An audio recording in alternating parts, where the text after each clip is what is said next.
Salut à tous, on se retrouve pour l'épisode 1754 du Zap Image. On commence aujourd'hui en ce mercredi 9 mars avec des anniversaires et tout d'abord c'est l'Argentin Ángel Correa, il fête aujourd'hui ses 29 ans, le joueur de l'Atlético Madrid. Il y a aussi le défenseur niçois Jordan Amavi, le défenseur français, il fête aujourd'hui ses 28 ans.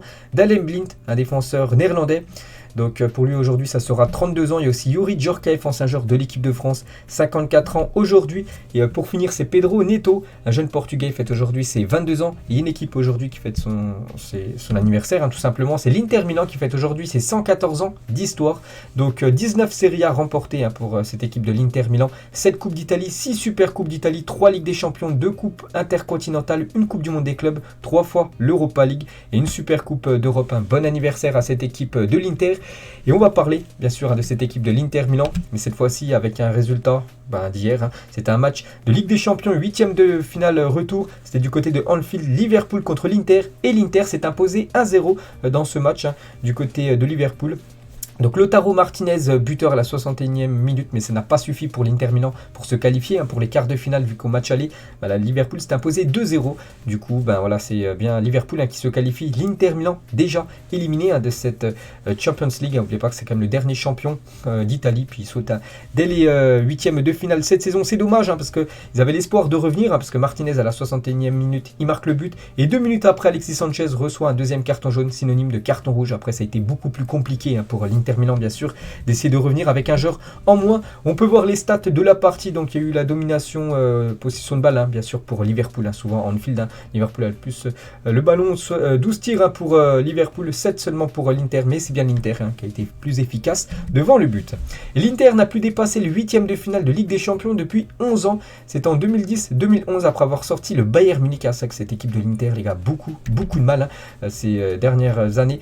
Et depuis 2018 jusqu'à 2021, la saison dernière, ils sortaient dès les phases de groupe, donc cette année c'est un petit peu mieux, mais bon, ils sortent dès les 8e de finale à cette équipe de l'Inter. Pourtant les années 2005, 2006, 2007, ils accédaient souvent au moins en quart de finale à cette équipe de l'Inter. Maintenant ils ont beaucoup de mal en Coupe d'Europe.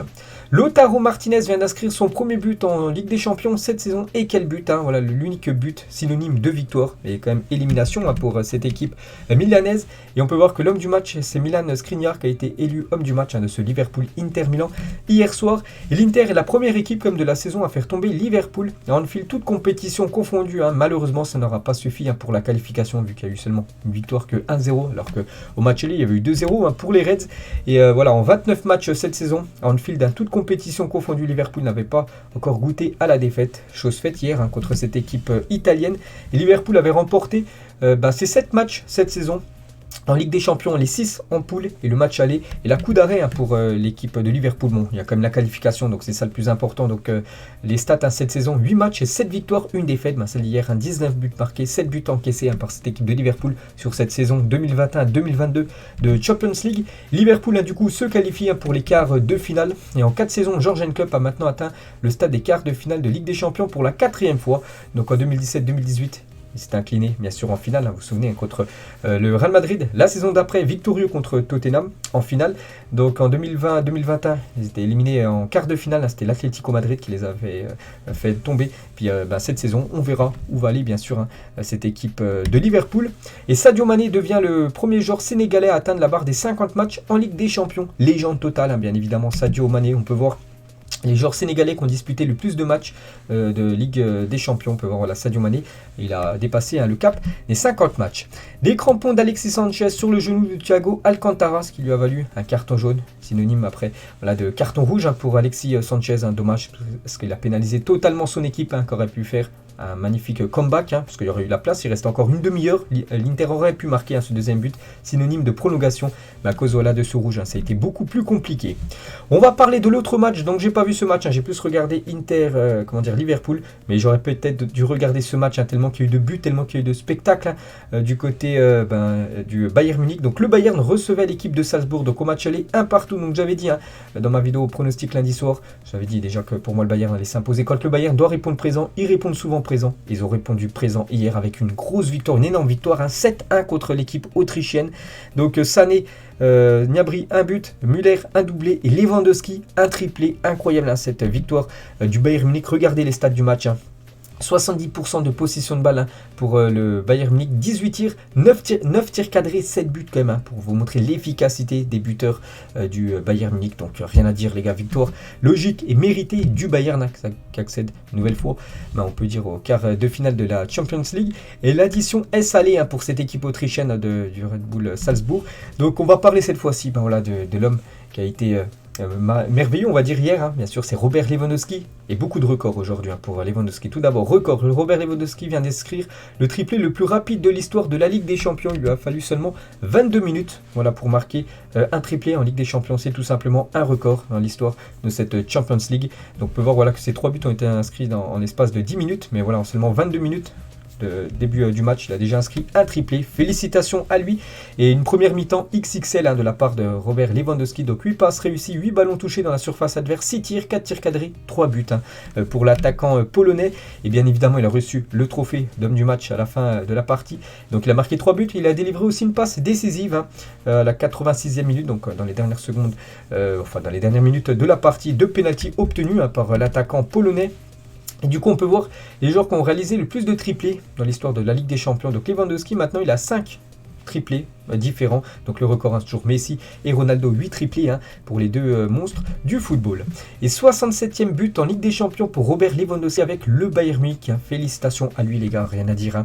L'un des meilleurs numéro 9 de l'histoire du football. Et cette saison, il est déjà à 12 buts en 8 matchs de Ligue des Champions. Cette saison, Robert Lewandowski est un monstre tout simplement.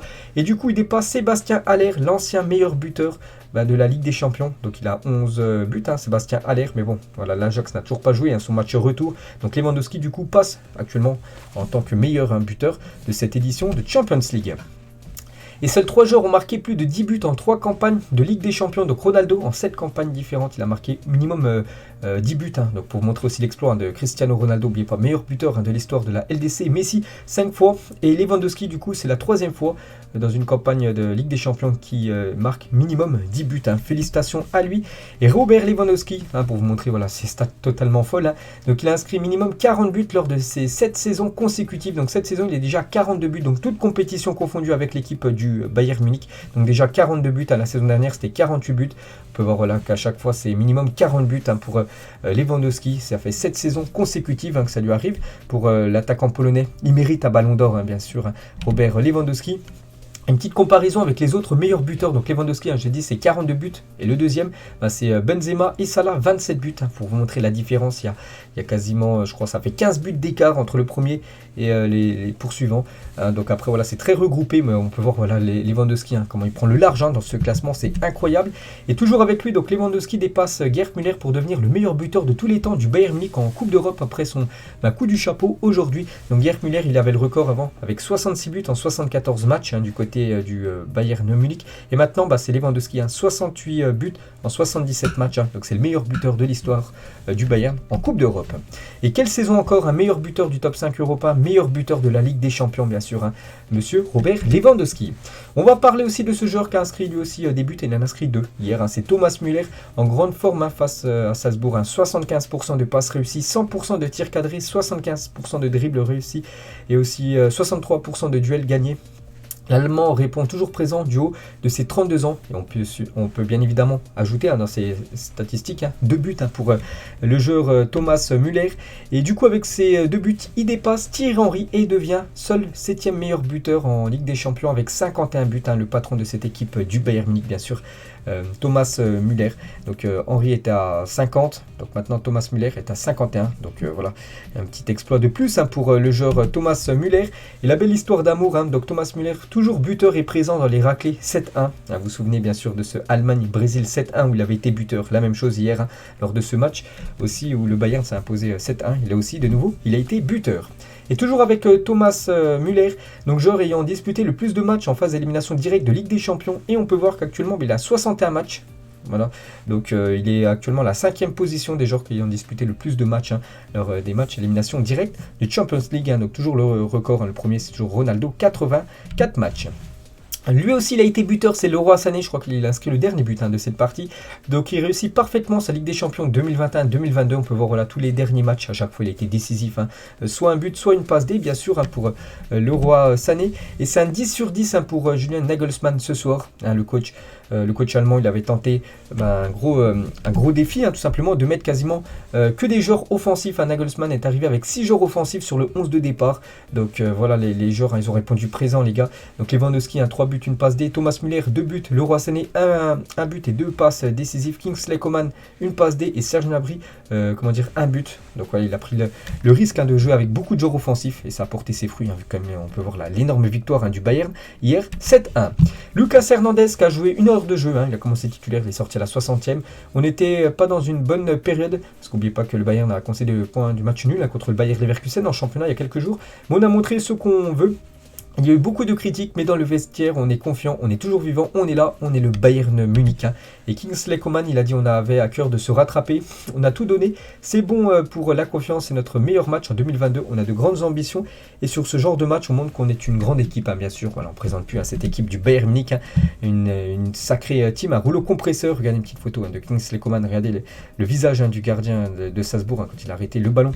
Plein visage, et le Bayern mène 8-2 sur l'ensemble des deux matchs. Vous vous souvenez de ce score, ça a été lors d'un quart de finale, du Final Four, vous vous souvenez, avec le Barça et le Bayern. Quelle démonstration des Munichois, c'est impressionnant. Et le Bayern, bien sûr, avec cette victoire, se qualifie tranquillement pour les quarts de finale de la Ligue des Champions. Et le Bayern passe les huitièmes de finale de la Ligue des Champions. Donc c'est pour la 16e fois au 21e siècle. 3 fois ils ont gagné la Ligue des Champions, 3 finales, 4 demi-finales et 6 quarts de finale. Jusqu'où ira le Bayern cette saison? Ils peuvent aller très très loin pour moi, c'est encore mon équipe favorite. Je l'ai dit de toute façon depuis le début de la saison, eux ou Manchester City, ça sera un des deux, je pense, un vainqueur de la Champions League. Et le Bayern atteint les quarts de finale de la Ligue des Champions pour la 20e fois de son histoire. Aucun autre club ne fait mieux. On peut voir les équipes qui ont atteint le plus de fois les quarts de finale. Le Bayern en tête 20 fois devant le Barça et le Real Madrid 17 fois. Et il y a une pluie de statistiques, donc club ayant remporté le plus de rencontres en Ligue des Champions. Du coup, le Bayern recolle au Barça 158 victoires en Ligue des Champions pour ces deux clubs. On peut voir que le record, c'est toujours le Real Madrid, 170 victoires en Champions League. Et un nouveau record avec le Bayern. Donc le Bayern est le premier club à marquer 200 buts en phase d'élimination directe de Ligue des Champions. Incroyable, bien sûr, 200 buts, c'est énorme. Voilà, quand tu mets des 7-1, voilà, bien sûr, ce record se fait très rapidement. Et habituel, les clubs ayant remporté le plus de rencontres par au moins 6 buts d'écart en phase d'élimination directe de Ligue des Champions, le Bayern, c'est déjà leur 5e match où ils ont gagné le match avec 6 buts d'écart lors des matchs élimination directe, c'est incroyable. Donc le Barça, United et City, c'est seulement une seule fois, bon c'est déjà bien. Et on peut voir par exemple les derniers matchs, les dernières grosses victoires en 8e de finale du Bayern Munich, donc par exemple contre Bâle en 2012, 7-0 contre le Shakhtar en 2015, 7-0 même contre le Sporting en 2009, 7-1 pour le Bayern Munich. Et la meilleure équipe d'Allemagne, la meilleure équipe d'Europe, la meilleure équipe du monde, cette équipe du Bayern Munich, bien sûr, encore un grand favori pour remporter cette compétition. Du coup, les deux résultats d'hier, avec cette victoire du Bayern et cette victoire de l'Inter, mais qualification bien sûr de Liverpool. On connaît tout d'abord les deux qualifiés pour les quarts de finale. Donc deux équipes qui peuvent bien sûr gagner cette édition de Champions League. On va parler maintenant du programme de la journée. Donc les deux premières affiches ont été jouées, on en a parlé juste avant. Et ce soir, Manchester City contre le Sporting, on en parlera un petit peu tout à l'heure. Et on va parler bien sûr de ce Real Madrid, Paris Saint-Germain. Beaucoup d'infos les gars sur ce match. C'est le jour J, on est le 9 mars. Là, on en parle depuis quand même pas mal de semaines. Voilà, c'est le match retour les gars au Bernabeu, c'est ce soir. Et on commence tout d'abord avec les infos côté Paris Saint-Germain. Et le groupe de Paris pour ce Real Madrid PSG. Regardez, voilà tous les joueurs convoqués. Donc tout le monde est là à part Sergio Ramos qui est absent, mais il fera bien le déplacement du côté de Madrid pour soutenir ses coéquipiers. Mbappé qui était incertain, il est bien présent. Sinon Neymar ou même Messi bien sûr figure dans le groupe parisien. Et on peut voir la une du journal L'Équipe, donc le retour du génie. Donc en parlant bien sûr de Kylian Mbappé de retour dans le groupe. Et on peut voir quelques photos de Mbappé hier à son arrivée du côté de Madrid. N'oubliez pas qu'il est pressenti normalement pour rejoindre cette équipe du Real en fin de saison. Normalement pour un gros transfert bien sûr. Donc voilà quelques photos de Mbappé aussi à l'entraînement hier du côté du Bernabeu, peut-être son futur stade, on ne sait pas. Voilà quelques photos de Mbappé. Donc il a participé à l'entraînement en entier et tout s'est bien passé. Voilà pour Mbappé. N'oubliez pas qu'il avait reçu une grosse semelle de la part d'Idrissa Gueye. C'était lundi matin à l'entraînement. Du côté de Paris, on peut voir aussi Léo Messi qui regarde le toit du Bernabeu, qui est en train de se mettre en en place. De temps en temps, je vous montre des photos du stade du Real Madrid. Et Pochettino donne des nouvelles rassurantes de Mbappé. On a parlé, il est bien. Au moment du coup, il a crié de douleur et il a eu mal. C'était lundi matin, je vous ai dit. Il pouvait marcher tranquillement 2 heures après. J'espère qu'il pourra s'entraîner bien après la conférence de presse. Donc voilà, il y a eu entraînement hier et tout s'est bien passé, bien sûr, pour Kylian Mbappé. Et Mbappé devrait bel et bien être titulaire ce soir face au Real Madrid. Il s'est entraîné en intégralité avec ses coéquipiers aujourd'hui sans douleur apparente. Donc regardez, normalement la compo de départ ce soir d'après l'équipe. Bien sûr, ça peut changer. Donc on connaîtra la compo à 20h. Ce soir, une heure avant le coup d'envoi. Donc Donnarumma devrait commencer titulaire comme au match aller. Donc Nuno Mendes, Kimpembe, Marquinhos, Hakimi, la même défense qu'il y avait eu lors du match aller. Pour moi, c'est la défense type. Il n'y a pas mieux. Donc défense et le gardien, donc c'est la grosse défense. Verratti, Danilo, Gueye au milieu de terrain. Hier, j'avais dit peut-être que Paredes pouvait peut-être commencer titulaire. D'après dernières infos, ça devrait être ce trio-là. Peut-être les meilleurs actuellement, les meilleurs en forme. Donc voilà, les trois. Et devant, Mbappé. Bien sûr présent en numéro 9, Messi et Neymar. Donc la grosse team, voilà, pour moi c'est la meilleure équipe que peut mettre Pochettino ce soir pour ce coup d'envoi. Et Pochettino est en conférence de presse hier. On respecte le Real Madrid quand un club gagne 13 Ligues des Champions, ce n'est pas un hasard. Mais on n'a pas peur de Madrid, on va jouer notre jeu, faire notre match, même si les sensations extérieures sont là. Voilà ce que dit Pochettino, il a aussi dit. Madrid ne va pas changer sa façon de jouer, à part les blessés, les suspendus. La philosophie de jeu est la même. Il faudra mettre de l'intensité, essayer de disputer le contrôle du ballon, bien ressortir le ballon, puis presser pour avoir des occasions. Voilà ce que dit aussi Pochettino hier en conférence de presse. Avant ce coup d'envoi, il a aussi dit, par exemple, la meilleure manière de défendre un score pour une équipe comme le PSG, c'est d'attaquer et de dominer. On a pu le faire chez nous, mais mercredi, cela va être plus compliqué. C'est comme une finale et le match va nous demander une exigence très forte. Donc voilà, il le dit. Voilà, le but du PSG ce soir, c'est de gagner le match. C'est de ne pas essayer de garder sur un 0. S'ils essaient de défendre tout le match, les gars, ils vont perdre. Voilà, ils vont se faire éliminer, encore avec d'énormes regrets. Le but ce soir, voilà, c'est d'essayer de faire le jeu, d'essayer de dominer cette équipe du Real et surtout d'essayer de marquer et de gagner cette partie. Il ne faut absolument pas essayer de défendre tout le match. Sinon, ce soir, le PSG va se faire punir. Lui aussi, il est en conférence de presse, je l'avais dit hier, c'est Neymar, voilà, qui est avec Pochettino, conférence de presse, quelques déclarations de Neymar. C'est un match entre le PSG et le Real Madrid, c'est toujours du 50-50, il n'y a pas de favori car ce sont deux équipes fortes, on a l'avantage car on a gagné 1-0 au match aller, mais on doit penser à gagner et jouer encore mieux qu'à Paris afin de rentrer chez nous avec une victoire et surtout avec la qualification, c'est bien ça le plus important. Et toujours avec Neymar, le Real Madrid a beaucoup de joueurs de qualité, Casemiro est le meilleur joueur à son poste en milieu de terrain, peut-être que cela sera plus difficile pour eux, mais tant mieux pour nous qu'il ne soit pas là. N'oubliez pas, Casemiro est suspendu pour ce soir. Malgré son absence, on doit jouer et gagner le match de la même façon que lors du match. Allez, il a aussi dit je suis prêt. Voilà, il est prêt à 100%. Neymar qui avait été, il avait commencé remplaçant. Vous vous souvenez, lors du match aller, il avait rentré en cours de jeu. En plus, c'est lui qui a fait la passe D pour le but de Kylian Mbappé en fin de match. Et cette fois-ci, il dit qu'il est vraiment à 100%. Il va commencer certainement titulaire ce soir. Voilà. Donc en espérant voir un grand Neymar. Ça fait longtemps qu'on n'a pas vu un grand Neymar lors d'un grand match de Coupe d'Europe. Achraf Hakimi lui aussi devrait être présent. N'oubliez pas qu'il était forfait lors des 2 derniers matchs du PSG. Et il a dit, tout le monde sait ce qu'est le Real Madrid, comment est le Bernabeu, c'est ce qui s'y passe les soirs de Ligue des Champions. Nous avons aussi de grands joueurs qui ont joué de grands matchs et qui ont de l'expérience. Je pense que nous serons prêts pour ce gros rendez-vous ce soir européen. Et il y aura beaucoup de supporters voilà, du PSG, comme 1800 supporters, c'est pas mal, du PSG seront présents ce soir du côté du Santiago Bernabéu dans le parcage visiteur.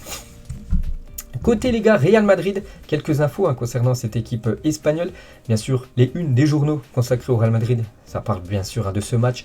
Que l'on voit l'âme du Real Madrid. En une journal Marca, le roi d'Europe cherche à réaliser une de ses nuits magiques face au puissant PSG. Les regards seront tournés vers Mbappé, remis de son coup reçu à l'entraînement. Kroos est la seule incertitude d'Ancelotti. On en parlera tout à l'heure de Toni Kroos. Et la une, notre journal As aujourd'hui, 90 minutes. Voilà, donc il faut faire le taf. 90 minutes, puis ils ont mis quand même Kylian Mbappé, les gars, avec le public du Bernabéu juste derrière, parce qu'oubliez pas que Mbappé sera adversaire ce soir du Real Madrid, mais peut-être dans le futur, peut-être un joueur de cette équipe. On peut voir du coup le groupe convoqué par Ancelotti, donc tout le monde est là, on peut voir, voilà le nom, Toni Kroos, Toni Kroos qui est incertain comme depuis pas mal de jours, je vous l'ai dit, et voilà, Toni Kroos est bien, on peut le voir sur la colonne de droite, c'est le premier nom, Kroos est bien dans les joueurs présents pour ce groupe ce soir. Donc hier, il y avait entraînement du côté de Madrid, il était bien à l'entraînement, Toni Kroos. Et cette photo de Toni Kroos avec Camavinga, parce que normalement c'est Camavinga qui devait le remplacer. Et d'après les dernières infos, d'après un journaliste espagnol, Toni Kroos devrait disputer le match face au PSG, donc commencer directement en titulaire, d'après les dernières infos, ce qui implique que Camavinga sera sur le banc. Bon, ça c'est une info que j'ai vue aujourd'hui, ça peut changer dans les prochaines heures, on connaîtra, je dis, les compos officiels une heure avant le coup d'envoi, mais Kroos pourrait commencer titulaire ce soir. Mais bon, je ne sais pas s'il sera à 100%, mais voilà, Ancelotti veut prendre le risque. Et regardez normalement la compo probable ce soir côté Madrid, donc Courtois bien sûr au but. Nacho Alaba, donc peut-être Nacho commencera peut-être dans l'axe Alaba côté gauche. Voilà, donc ça devrait être de toute façon les deux là sur le terrain dès le départ. Militao Carvajal, bon ça c'est sûr. Du coup Modric, Valverde et du coup Kroos à la place de Camavinga. On ne sait pas, c'est toujours 50-50 entre les deux. C'est Ancelotti bien sûr qui fera son choix. Et devant Vini, Benzema et Marco Asensio. Ancelotti l'a dit, le plan est de jouer en bloc avec ou sans le ballon, de mettre de l'intensité. Il faut faire un match complet et intelligent. Il ne faut pas devenir fou. Il faut gagner, pas seulement marquer. Peu importe si on marque au début ou à la fin, il faut gagner. Voilà, il faut gagner, bien sûr, le match minimum, marquer un but. Comme ça envoie le Real Madrid en prolongation.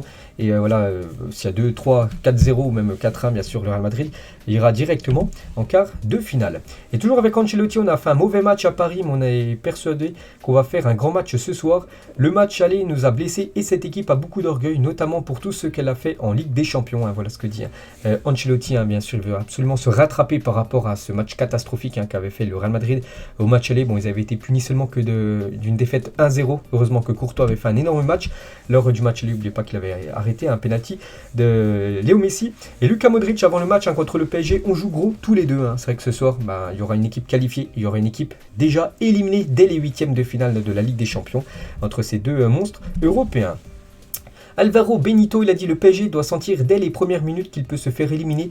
Les joueurs du Real Madrid doivent être beaucoup plus agressifs avec et sans ballon. Vous vous souvenez, lors du match aller, le Real Madrid pressait pas du tout. Voilà les joueurs du PSG ce soir. Le Real Madrid doit s'imposer.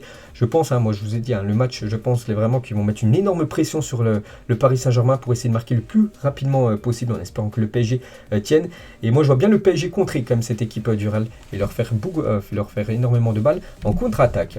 Et il y aura beaucoup de supporters, les gars, bien sûr, au Bernabeu. N'oubliez pas que les bâches, normalement, seront enlevées, les bâches tout en bas du stade, pour accueillir 10 000 supporters de plus du côté du Bernabeu. Et mercredi, le Real Madrid a rendez-vous avec l'équipe.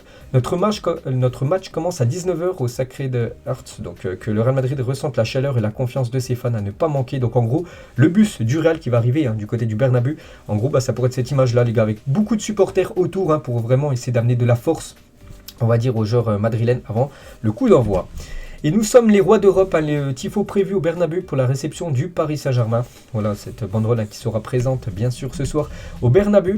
Et concernant Kylian Mbappé, donc les supporters, donc les fans du Real Madrid préparent quelque chose d'affectueux pour Kylian Mbappé. Donc je pense déjà quand son nom sera cité lors des compositions d'équipe, bien sûr tout le monde va l'applaudir, ovationner peut-être, parce que voilà, ils veulent Kylian Mbappé la saison prochaine, et ils vont peut-être lui faire une banderole, peut-être lui dire, Mbappé, ton futur c'est ici à Madrid, on ne sait pas, ils pourraient proposer, essayer de faire quelque chose ce soir, les fans madrilènes envers Mbappé. Luka Modric, il a dit par rapport à Mbappé, on veut tous jouer avec des grands joueurs et Kylian en fait partie. Bien sûr que j'aimerais jouer avec lui, mais on verra ce qu'il va se passer. C'est un joueur de Paris, mais on verra ce qu'il se passera à l'avenir. Et il parle aussi de Sergio Ramos. Donc Ramos, je l'ai dit, il n'est pas dans le groupe parisien, mais bon, il fait quand même le voyage. Mais voilà, et c'est juste pour soutenir bien sûr le PSG, mais il ne pourra pas jouer ce soir. Je parle presque tous les jours avec Sergio Ramos, ça sera super de le voir une nouvelle fois. J'espère que le Bernabeu va l'accueillir avec chaleur. C'est une légende du club, un des meilleurs défenseurs de l'histoire, le meilleur défenseur qui ait joué au Real Madrid. Mais bon, du côté de Madrid, un proche de Florentino Pérez a indiqué au journal de l'équipe que Sergio Ramos se croyait au-dessus de la politique du club. Il a voulu jouer, mais il a perdu. De plus, les dirigeants avaient des doutes sur l'évolution de ses capacités physiques et ne l'ont donc pas prolongé. C'est pour ça que c'est quasiment...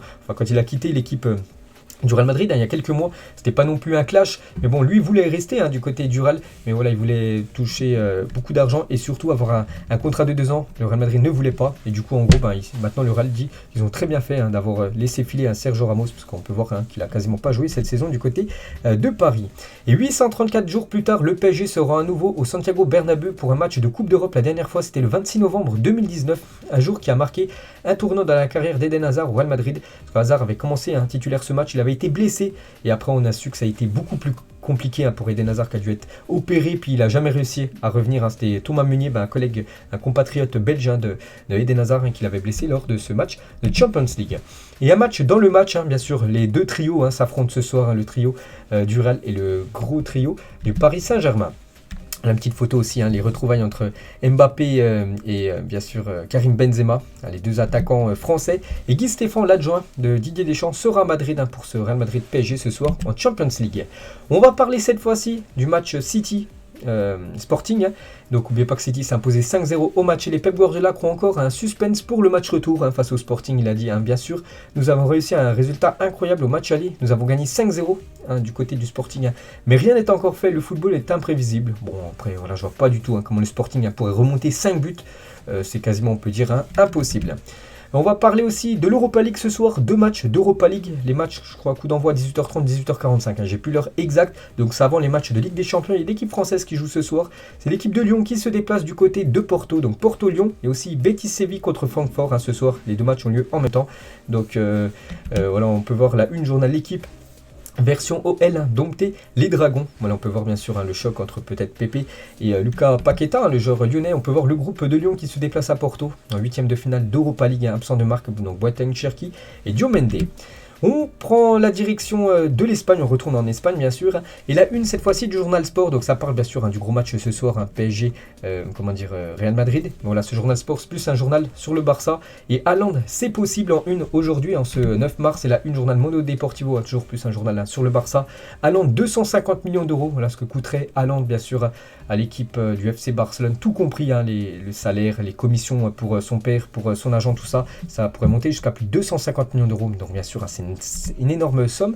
Et d'après le journal Sport, donc je vais montrer la une juste avant, où ils disent que c'est possible, le journal Sport annonce qu'Erling Haaland a choisi de rejoindre le FC Barcelone cet été. Donc voilà, d'après ce journal, voilà, Haaland a fait son choix, ça sera le FC Barcelone.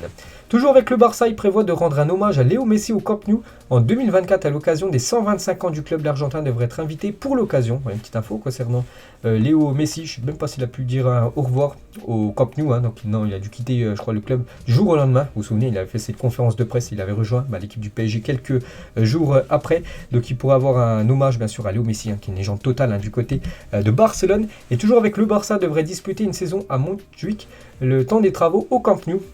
C'est l'option la plus viable pour que le Barça se fasse livrer le Camp Nou en 2025, a confié Laporta lors d'une interview. C'était avant-hier, j'en ai parlé hier dans ma vidéo consacrée au FC Barcelone. Donc ce stade devrait accueillir les matchs du FC Barcelone pendant un an. Donc pourquoi? Parce que le Camp Nou, un peu comme le Bernabeu, vous savez que le Bernabeu est actuellement en rénovation. Donc le Camp Nou, c'est la même chose, il devrait être prêt fin 2025, le nouveau Camp Nou, enfin la rénovation bien sûr, pour être l'un aussi des plus beaux stades au monde. Et du coup le Barça ne pourra pas jouer dans ce stade en travaux. Du coup il devrait jouer dans ce stade, donc c'est dans les hauteurs de Barcelone. Par exemple, l'Espagnol Barcelone jouait dans ce stade jusqu'à l'année 2009.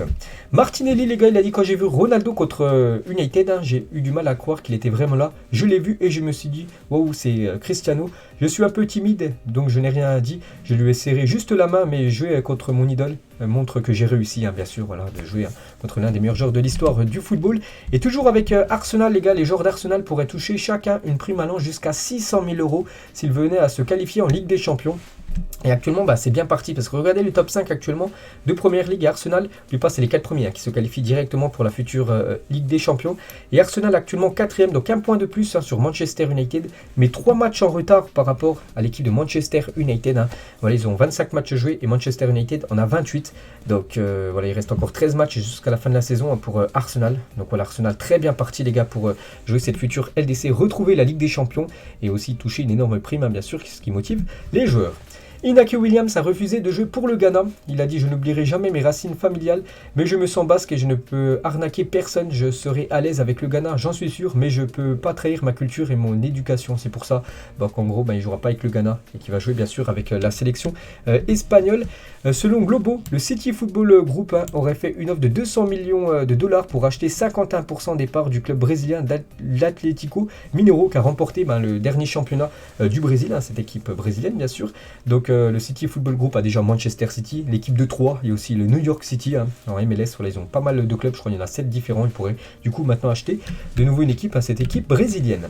Kieran Trippier s'est montré élogieux envers Alan Saint-Maximin, dont il pense qu'il parviendra à gagner le Ballon d'Or. Le joueur Alan Saint-Maximin, ce joueur français de Newcastle, vraiment un joueur sous-coté, il est vraiment très très bon, l'un des meilleurs dribbleurs d'Europe. Et pour Trippier, il peut prétendre à remporter le Ballon d'Or. Il faudrait peut-être qu'il change de club, viser encore un club plus haut que cette équipe de Newcastle.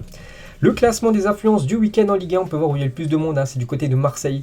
Donc l'OM contre Monaco, en plus défaite de l'OM, il y a eu plus de 56 510 spectateurs exactement. On peut voir par exemple Nice-Paris avec plus de 31 000 spectateurs du côté de la Côte d'Azur.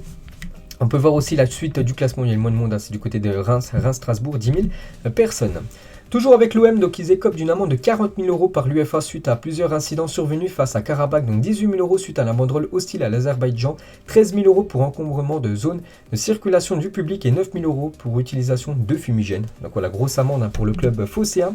On va parler de Chelsea. Une première offre de rachat de Chelsea a été déposée à Roman Abramovich. Donc là, il y a une semaine, jour pour jour, Abramovich mettait en vente, et c'était officiel, il y avait un communiqué sur le site officiel de Chelsea mettant en vente le club. Et on peut voir qu'il y a déjà une première offre de rachat. Donc c'est Woody Johnson qui détient la franchise des New York Jets en NFL. S'est positionné pour le rachat de Chelsea. Il y a aussi Boeli Wiggs ou un mania turc et Conor McGregor, un combattant MMA, sont intéressés aussi pour le rachat bien sûr du club anglais. Alphonso Davids a encadré une photo avec Léo Messi durant Barça-Bayern où la Pulga l'aide à se relever après une faute. C'était lors, bien sûr, vous vous souvenez de ce match historique 8-2 pour le Bayern. Il y avait une faute entre les deux et on peut voir là derrière Alphonso Davids chez lui, il a encadré ça. Voilà cette faute bien sûr où Messi le lève. Donc voilà une petite photo bien sûr concernant ces deux très grands joueurs. Et on finit aujourd'hui les gars, bien sûr. On finit avec le gros match ce soir, Real Madrid contre le Paris Saint-Germain. N'hésitez pas à mettre un pronostic, c'est un petit peu compliqué bien sûr, voilà niveau prono. Donc moi les gars j'ai fait une vidéo, c'était lundi soir, je reste sur ce que j'ai dit, je vois une victoire du Paris Saint-Germain ce soir du côté du Real Madrid, je vais dire une victoire 3-1 ce soir des Parisiens du côté du Bernabeu. Peut-être il y en a qui disent que je suis fou, je sais pas, on verra bien sûr, après c'est mon pronostic. Donc voilà les gars, la fin de cet épisode, j'espère que ça vous a plu, on se retrouve ce soir bien sûr, il y aura le débrief ce soir de ce gros match Real Madrid PSG. Bonne journée à vous et à ce soir.